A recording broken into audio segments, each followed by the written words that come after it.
இந்த வீடியோவில் நாம் பார்க்க போகிறது ரீப்ரொடக்டிவ் ஹெல்த்தில் இருக்கிற important 5 mark question and answers. So first question பார்த்தீங்கன்னா, describe the different natural methods of birth control. So birth கண்ட்ரோலுக்கு வந்து natural methods, first natural methods நிறைய இருக்குது. ஸோ இதில் வந்து நேச்சுரல் மெத்தட்ஸை நம்ம பார்க்கலாம்.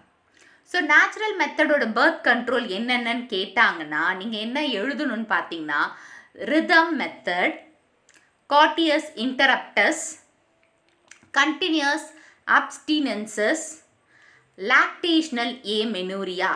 ஸோ இந்த 4 டைப்பை பற்றி நீங்கள் எக்ஸ்பிளைன் பண்ணணும். ஃபஸ்ட்டு வந்து periodic abstinences or rhythm method. So ovulation occurs at about 14th day of the menstrual cycle. இப்போ menstrual cycle நடந்து முடிஞ்சு 14th day வந்து ஓவியூலேஷன், அதாவது ஓவரியிலிருந்து எக்கு வந்து வெளியில் வருது யூட்ரஸ்குள்ளே. ஓகேவா? ஸோ அந்த ப்ராசஸ்க்கு பேர் தான் ovulation. Okay. So ovum survives for about 2 days and sperm remains alive for about 72 hours in the female reproductive tract. So ஓவமோட அதாவது 2 daysக்கு இருக்கும்.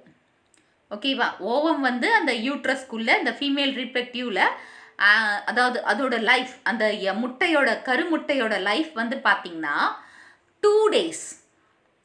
அண்ட் ஸ்பெர்ம் வந்து ஃபீமேல் ரீப்ரக்டிவ் ட்ராக்குள்ளே என்டர் ஆகிடுச்சுன்னா அது எவ்வளோ மணி நேரம் வந்து சர்வை ஆகும்னா 72 hours. 72 ஹார்ஸ்னா 3 days. ஸோ நீங்களே போட்டுக்கோங்க, 24 into 3. So you will get 72.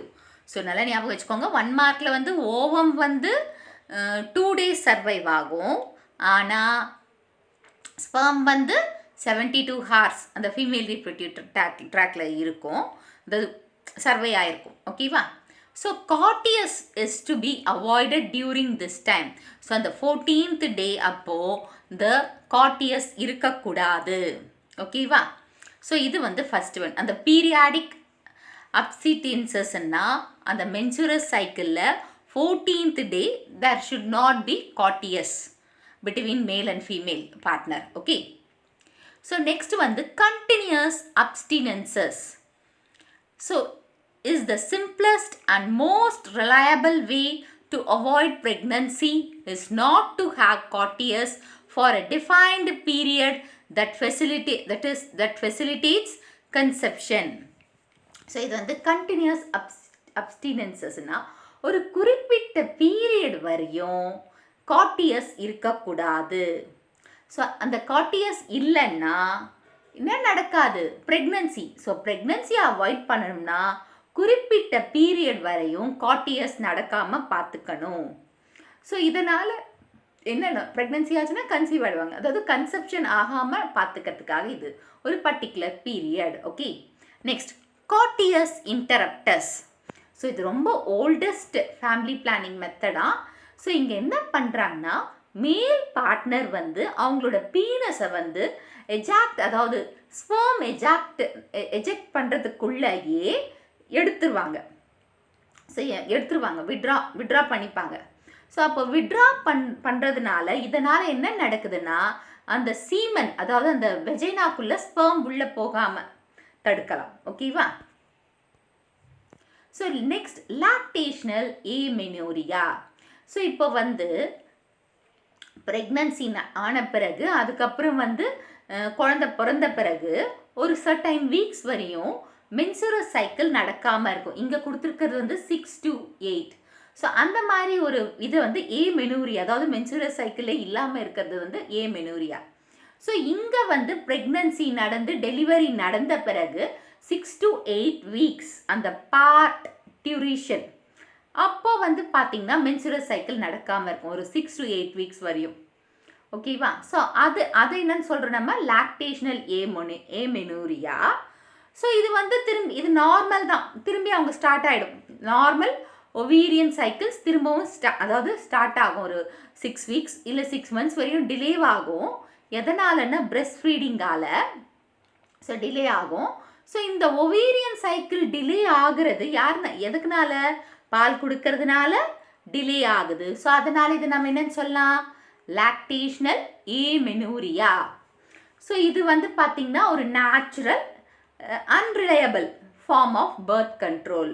So நேச்சுரலான ஒன்று, அந்த 6 months கிட்ட அவங்களுக்குள்ளே அதாவது பர்த் கண்ட்ரோல் பண்ணிடலாம். ஸோ ஒரு குழந்தைக்கு இன்னொரு குழந்தைக்கும் கேப் இருக்கிற மாதிரி. ஓகேவா? So next, describe the different barrier methods of birth control. So different barrier methods நம்ம ஃபஸ்ட்டு பார்க்கலாம். ஸோ ஓவமும் ஸ்பெர்மும் மீட் பண்ணுறதை தடுக்கணும். அது தடுக்கலைன்னா ஃபர்டிலைசேஷன் நடந்துடும். ஸோ அதை தடுத்துடணும். ஸோ என்னென்ன பேரியர் மெத்தட்ஸ்ன்னு பார்க்கலாம். First chemical barriers. So chemical பேரியர்ஸ்னா foaming tablets, melting suppositories, jellies, creams. So என்னது, foaming tablets, melting suppositories, jellies, creams. So இது எல்லாமே கெமிக்கல் ஏஜென்ட்ஸ். இது வந்து வெஜைனாக்குள்ள ஸ்பெர்ம் என்டர் ஆச்சுன்னா கூட அந்த ஸ்பெர்ம் வந்து இன்ஆக்டிவ் ஆக்கிறதுக்காக யூஸ் பண்ணுற மெத்தட் இது. கெமிக்கல்ஸை வச்சு ஸ்பெர்மை இன்ஆக்டிவேட் பண்ணுறது, வெஜைனாக்குள்ளே போனாலும் ஃபர்டிலைசேஷன் நடக்கக்கூடாது. ஸோ அதனால் பர்த் கண்ட்ரோல் பண்ணிடலாம். So next, mechanical barrier. So condoms. So காண்டம்ன்றது வந்து ஒரு தின் ஷீட், அந்த மேலோட பீனஸை கவர் பண்ணுறாங்க. ஓகேவா? அண்ட் ஃபீமேலில் பார்த்தீங்கன்னா வெஜைனா செர்விக்ஸை கவர் பண்ணுவாங்க. எப்போ கவர் பண்ணுவாங்கன்னா அந்த கார்டியஸ் நடக்கிறதுக்கு முன்னாடி கவர் பண்ணுவாங்க. ஸோ இதனால் வந்து ஸ்பெர்ம் வந்து அந்த ஸ்பெர்ம் அந்த எஜக்குலேட்டரி சீமன்னா அதில் தான் ஸ்பெர்ம் இருக்குது, அது ஃபீமேல் ரீப்ரொடக்டிவ் ட்ராக்குள்ளே போயிடக்கூடாது. ஸோ அதுக்காக இந்த காண்டம்ஸை யூஸ் பண்ணுறாங்க. ஸோ எதுக்காக அதை பண்ணுறோம்? Prevent conception. ஸோ பர்த் கண்ட்ரோலுக்காக தான், கன்சீவ் ஆகாமல் இருக்கிறதுக்காக தான். இன்னொன்று, அதாவது இந்த காண்டம்ஸ் மாதிரியே நிறைய இருக்குது. Diaphragm, cervical caps and vaults. இந்த மாதிரி மெத்தட்ஸ் இது எல்லாமே வந்து ரப்பரால் தான் மேடப்பாக இருக்குது. ஸோ இது வந்து ரீப்ரொடக்டிவ் சிஸ்டத்துக்குள்ளே ட்ராக்கை இன்சர்ட் பண்ணி கவர் பண்ணுறதுக்காகவும், எதை செர்விக்ஸை கவர் பண்ணணும் எப்போன்னா பார்த்தீங்கன்னா அந்த கார்டியஸ் பண்ணுறதுக்கு முன்னாடி கவர் பண்ணணும். ஸோ இதோட மெயின் ஃபங்க்ஷன் என்னென்னா ஸ்பெர்ம்ஸ் வந்து ஃபீமேல் ரீப்ரொடக்டிவ் சிஸ்டத்துக்குள்ளே என்டர் ஆகாமல், அதாவது குறிப்பாக யூட்ரஸ்குள்ளே போகாமல் தடுக்கிறதுக்காக தான். Next, hormonal barrier. ஹார்மோனல் பேரியர்னா ப்ரிவென்ட்ஸ் த ஓவரி. எங்கேருந்து ரிலீஸ் ஆகக்கூடாது, எதுலேருந்து ரிலீஸ் ஆகக்கூடாது, அதாவது ஓவாவை ரிலீஸ் பண்ணக்கூடாது. ஸோ ஓவரீஸ்லேருந்து ஓவம் எக்கு வந்து ரிலீஸ் ஆகக்கூடாது. ஸோ அதுக்கு ஒரு திக் செர்விக்கல் ஃப்ளூயிடை செக்ரேட் பண்ணும். ஸோ இது எதனால் அந்த ஃப்ளூயிடை செக்ரேட் பண்ணது எதுக்காகன்னு பார்த்தீங்கன்னா அந்த ஸ்பெர்மை ஓவத்துக்கிட்டேருந்து தள்ளி வைக்கிறதுக்காக. ஓகேவா? ஓரல் கான்ட்ராசெப்டிவ்ஸ், அதாவது டேப்லெட்ஸ் ஃபார்மேட்ஸில். ஸோ பில்ஸ் கூட கொடுப்பாங்க, டாக்டர்ஸ் கிட்ட போனீங்கன்னா அந்த டேப்லெட்ஸ் கொடுப்பாங்க. அது வந்து ஓவியுலேஷனை தடுக்கும். எப்படி தடுக்கும்னு பார்த்தீங்கன்னா follicle stimulating hormone FSH and luteinising hormone secretion நடக்காமல் தடுக்கும். ஸோ இவங்க 2 பேரும் வேலை செஞ்சாதான் ஓவியுலேஷன் நடக்கும். ஸோ இவங்க 2 பேரும் வந்து இவங்க 2 பேரை சப்ரஸ் பண்ணிட்டா ஓவியுலேஷன் நடக்காது. ஸோ அதுக்காக இதை யூஸ் பண்ணுறாங்க, அதாவது ஓரல் பில்ஸ்னா tablets. Next, a combined pill is used, most commonly used birth control pill. So combined pill தான் காமனாக யூஸ் பண்ணிட்டு இருக்காங்களா birth control pill. So it contains synthetic progesterone and estrogen hormones. So இதில் வந்து பார்த்திங்கன்னா ப்ரொஜெஸ்ட்ரான் ஹார்மோனும் இருக்குது, oestrogen ஹார்மோனும் இருக்குது இந்த பில்லில், இந்த கம்பைன்டு பில்லு. ஏன்னா நீங்கள் மென்சுரல் சைக்கிள் படிக்கும்போது உங்களுக்கு தெரியும், படிச்சிருக்கீங்க இல்லையா, அந்த ப்ரொஜெஸ்ட்ரானோட வேலை வந்து ப்ரெக்னன்சி டைமில் இதோட வேலை அதிகமாக இருக்கும், ஈஸ்ட்ரோஜன் கம்மியாக சுரக்கும். ஸோ மென்சுரல் சைக்கிள் டைமில் வந்து ஈஸ்ட்ரோஜன் அதிகமாக சுரக்கும், அதாவது அந்த ப்ரெக்னன்சி போன பிறகு, அதாவது அபார்ஷன் ஆன பிறகு, அபார்ஷன் சொல்கிறத விட வேறு என்ன சொல்கிறது, ஓகே, மென்சுரஸ் சைக்கிள். அப்போது ஈஸ்ட்ரோஜனோட இது கம்மியாக இருக்கும், ப்ரொஜெஸ்ட்ரான் வந்து அதாவது ஈஸ்ட்ரோஜன் அதிகமாக இருக்கும், ப்ரொஜெஸ்ட்ரான் கம்மியாக இருக்கும். ஓகேவா? ஸோ அந்த ஹார்மோன்ஸ் அந்த பர்த் கண்ட்ரோல் பில்ல இருக்குது. ப்ளஸ் செஹலி கான்ட்ராசெப்டிவ் பில், இதை கவர்மெண்ட் ரெக்கக்னைஸ் பண்ண ஒரு பில். ஓகேவா? ஸோ டி வந்து இன்ட்ரா யூட்டரின் டிவைசஸ், IUDs. ஸோ இந்த டிவைசஸ் வந்து பார்த்திங்கன்னா மெடிக்கல் எக்ஸ்பர்ட்ஸ் வந்து ஃபீமேலோட வெஜைனா மூலமாக இந்த டிவைஸை உள்ளே வைப்பாங்க. ஓகேவா? யூட்ரஸ்குள்ளே. ஸோ யூட்ரஸ்குள்ளே எது வழியாக, வெஜைனா வழியாக, ஃபீமேலோட வெஜைனா வழியாக அந்த டிவைஸை வைப்பாங்க. ஸோ அந்த டிவைசஸ் பார்த்திங்கன்னா, அந்த டிவைசஸ் எதனால் மேடப்பாக பார்த்திங்கன்னா copper releasing IUDs, hormone releasing IUDs and நான் மெடிக்கேட்டட் IUDs. ஸோ இந்த மாதிரி வெரைட்டிஸில் வந்து டிவைசஸ் அவைலபிள் ஆகிட்டுருக்கு. ஸோ ஐடியல் கான்ட்ராசெப்டிவ் பார்த்திங்கன்னா ஃபீமேலுக்கு வந்து ப்ரெக்னன்சியை டிலே பண்ணுறதுக்காக யூஸ் பண்ணுறது வந்து IUDs. மோஸ்ட்லி காமனாக சொல்லுவாங்க காப்பர் டீ. ஓகேவா? ஸோ இது வந்து ஒரு பாப்புலர் மெத்தட், கான்ட்ராசெப்ஷனுக்கு பாப்புலர் மெத்தட், இந்தியாவில் வந்து பாப்புலர் மெத்தட். அண்ட் இது வந்து நல்ல சக்ஸஸ் ரேட் பார்த்திங்கன்னா 95 to 99% சக்ஸஸ் இருக்கான். ஸோ எக்ஸ்பிளைன் இன்ட்ரா யூரேட்டன் டிவைசஸ், IUDs. இப்போ சொன்னது தான். ஸோ நம்ம என்ன சொன்னோம், இன்ட்ரா யூரேட்டன் டிவைசஸை எங்கே இன்சர்ட் பண்ணுவாங்க, uterus through vagina of the female reproductive சிஸ்டத்துக்கு யார் பண்ணுவாங்க, மெடிக்கல் எக்ஸ்பர்ட்ஸ் தான் பண்ணுவாங்க இதை. அண்ட் இது வந்து எத்தனை டைப்ஸ் அவாய்ட் ஆகிட்டுருக்குன்னா copper releasing IUDs, hormone releasing IUDs, non medicated IUDs, இந்த வெரைட்டிஸ் அவைலபிள் ஆகிட்டுருக்கு. ஸோ இது வந்து இதோட மெயின் இது பார்த்திங்கன்னா IUDs பார்த்திங்கன்னா ஃபேகோசைட்டோசிஸ், ஸ்பெர்ம், இந்த IUDs அந்த காப்பர் டீ சொல்கிறீங்களா, ஸ்பெர்ம் உள்ளே நுழைஞ்ச உடனே ஃபேகோசைட்டோசிஸ், செல் ஈட் பண்ணிடும். அப்போ ஸ்பெர்மை ஈட் பண்ணிடும். அந்த ஃபேகோசைட்டோசிக்க ஒரு எஃபெக்ட் ஏற்பட்டு ஸ்பெர்மை வந்து சாப்பிட்றக்கூடிய, அதாவது அதுக்கேற்ற மாதிரி ஆன்டிபாடிஸ், நம்ம ஆன்டிஜென்ஸாக சொல்லுவோம் இல்லையா, ஸோ அந்த மாதிரி ஸ்பெர்மை வந்து காலி பண்ணிடும் எங்கே, யூட்ரஸ்குள்ளே. ஓகேவா? ஸோ இதனால் என்ன ஆகுதுன்னா, இதுதான் best method for contraceptive of ஃபீமேலுக்கு பெஸ்ட் மெத்தட். அண்ட் இதனால் எது டிலே ஆகுது, ப்ரெக்னன்சி டிலே ஆகுது. ஸோ இது வந்து பாப்புலர் மெத்தட் எங்கே, நம்ம நாட்டில் இந்தியாவில். அண்ட் இதோட சக்ஸஸ் ரேட் வந்து 95 to 99%. So copper releasing IUDs. So இவங்க வந்து பார்த்திங்கன்னா differ from each other by the amount of copper.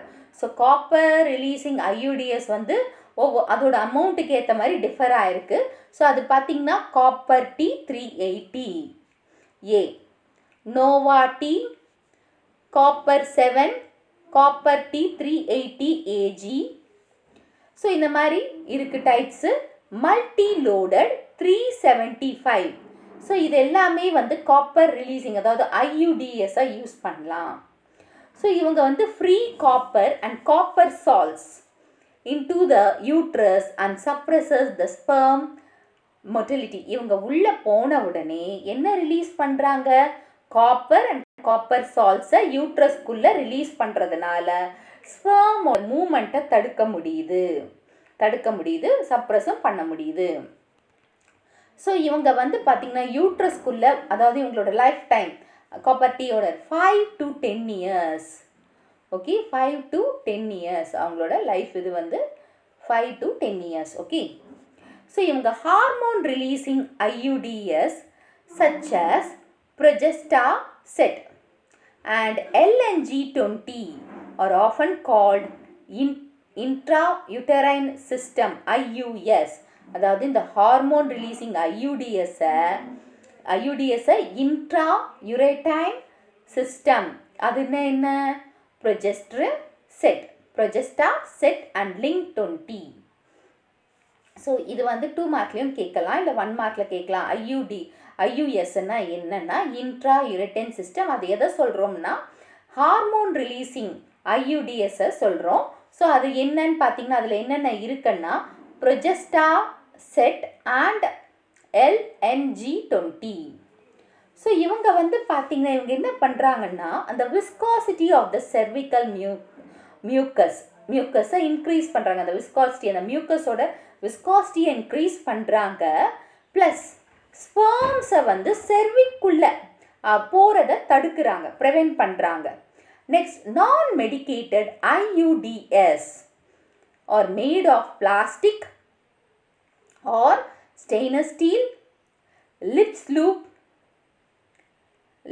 lippy loop is a double S-shaped plastic device. So non-medicated na medicated அதாவது அந்த மாதிரி டைப்ஸ் பார்த்தீங்கன்னா plastic, stainless steel and Lippes loop இந்த மாதிரி S ஷேப்பில் இருக்கிற ஒரு பிளாஸ்டிக் டிவைஸை கூட யூஸ் பண்ணலாம். மெடிக்கேட்டட் அதாவது மெடிசினல் இது கிடையாது, அதாவது மெடிசன் மாதிரி கிடையாது. அது இல்லாமல் இதையும் யூஸ் பண்ணலாம் to control the birth rate. So describe the method of surgical sterilisation. So surgical வைஸாக எப்படி பர்த் கண்ட்ரோலை நம்ம கண்ட்ரோல் பண்ண முடியும். So female and male partner சேராமல் இருக்கிறதுக்கு, ப்ரெக்னன்சிஸ் நிறைய ப்ரெக்னன்சி ஆகாமல் இருக்கிறதுக்கு ஸோ பெர்மனன்ட் கண்ட்ராசெப்ஷன் என்னென்னு பார்க்கலாம். ஸோ இவங்க வந்து கேமெட்ஸ் அண்ட் ப்ரிவென்ட் கன்செப்ஷன்.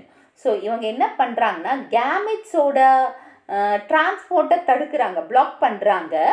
அது மட்டும் இல்லாமல் கன்செப்ஷனை தடுக்கிறாங்க. ஸோ ஃபஸ்ட் ஒன் வந்து டுபெக்டோமி.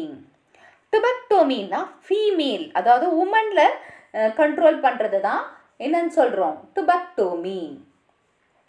ஸோ இப்போ என்ன சொல்லுவாங்கன்னா இந்த ஃபெல்லோப்பியன் டியூபில் ஒரு குட்டி போர்ஷனை, ஒரு ஸ்மால் போர்ஷனை கட் பண்ணிவிட்டு டை பண்ணிடுவாங்க. அது எப்படி நடக்குதுன்னா அப்டாமினல் வழியாக ஒரு இன்சர்ஷன் விட்டு வெஜைனாக்குள்ள அந்த ப்ராசஸை பண்ணுவாங்க. ஸோ இப்படி பண்ணுறதுனால ஃபர்டிலைசேஷனை தடுக்க முடியுது. அப்புறமா entry to the egg into the uterus. So ஃபர்டிலைசேஷனை தடுக்குது.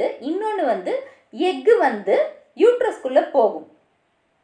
ஓகேவா, யூட்ரஸ்குள்ளே போகிறதுக்கான, ஏன்னா ஃபெல்லோப்பியன் டியூப் வழியாக தான் போகணும். அதை கட் பண்ணிட்டா எக்கு போகாதுன்னு இல்லை, போகும், யூட்ரஸ்குள்ளே போகும். அதுக்கேற்ற மாதிரி இது பண்ணுவாங்க. நெக்ஸ்ட், வெசெக்டோமின்னா surgical procedure of male sterilisation. ஓகேவா. ஸோ இங்கே பார்த்தீங்கன்னா வாஸ் டெஃபரன்ஷியாவை கட் பண்ணுறாங்க. கட் பண்ணிவிட்டு டயப் பண்ணிடுவாங்க, கட்டி போட்டுருவாங்க. அந்த இடத்த கட் பண்ணி வாஸ் டெஃபரன்ஷியாவை கட் பண்ணி ஒரு சின்ன முடிச்சு மாதிரி போட்டு விட்டுருவாங்க. இதுவும் ஒரு சின்ன இன்சர்ஷன் பண்ணி ஸ்க்ரூட்டம் வழியாக செய்வாங்க. ஸோ இதனால் இந்த ஸ்பெர்ம் வந்து யுரெட்ராக்கு போகிறத தடுக்கிறாங்க. ஓகேவா. அண்ட் டுபெக்டோமின்னா டியூப், நல்லா ஞாபகம் வச்சுக்கோங்க. டியூபு, டோமின்னா கட்டு. டியூப் அதாவது ஃபெல்லோப்பியன் டியூப், ஞாபகம் வச்சுக்கோங்க. ஃபெல்லோப்பியன் டியூபை கட் பண்ணி முடிச்சு போடுறது தான் டுபெக்டோமி. இது எங்கே நடக்குது? உமனில் நடக்குது. அப்போ வெசெக்டோமின்னா வாஸ் டெஃபரன்ஷியா கட் பண்ணி டைப் பண்ணுறது. இது பெர்மனன்ட் பர்த் கண்ட்ரோல் எதுலன்னா மேலில் நடக்குது. ஸோ 2 மார்க்லோ இல்லை 3 மார்க்கில் கேட்கலாம் இதை. ஸோ இந்த வீடியோ உங்களுக்கு புரிஞ்சிருக்கும்னு நினைக்கிறேன். இந்த வீடியோ உங்களுக்கு பிடிச்சிருந்தா ஒரு like, share, subscribe to science easy tech channel. So என்னோட பழைய வீடியோஸோட லிங்க்கை வந்து டிஸ்கிரிப்ஷன் பாக்ஸில் கொடுத்துருக்கேன். நீங்கள் வேணுமா போய் பாருங்கள். ஏதாச்சும் டவுட்ஸ் இருந்தால் கமெண்ட் பாக்ஸில் போடுங்க.